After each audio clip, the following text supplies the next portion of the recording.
আমি আছি এখন করিমপুর ইউনিয়নের নাসিরপুর গ্রামে। এই নাসিরপুর গ্রামে প্রায় 2500 লোকের বসবাস। এই 2500 লোকের জন্য একটা মাত্র কবরস্থান আছে। আপনারা যে এই কবরস্থানটা দেখছেন, এই কবরস্থানটার এই পরিমাণ মাটি কাটা হয়েছে এবং এখানেও বর্ষার সিজনে পানি উঠে।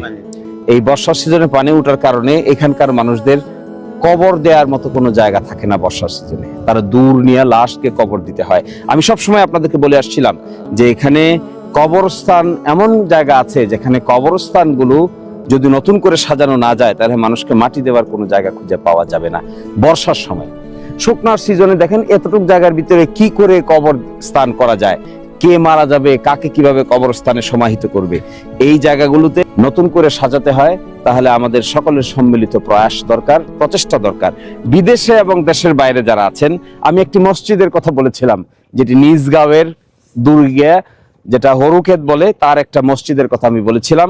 আমি খুবই কৃতজ্ঞ। দেশ বিদেশ থেকে এমন রেসপন্স পাওয়া গেছে যা ভাবা যায় না। দুজন মানুষ আমি পেয়েছি যারা মসজিদ পুরোটাই বানিয়ে দিতে চান। এমন কয়েকজন মানুষ পেয়েছি যারা মসজিদ তো বানাবেনি, তারা নগদ টাকা ইতিমধ্যে পাঠিয়েছেন। তার সবগুলোর হিসাব আমি আপনাদেরকে পরে দিব।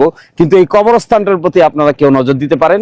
যদি কারো সুযোগ হয়, এই কবরস্থানটাকে আপনারা নিজ দায়িত্বে নিজের ঘাড়ে তুলে নেন।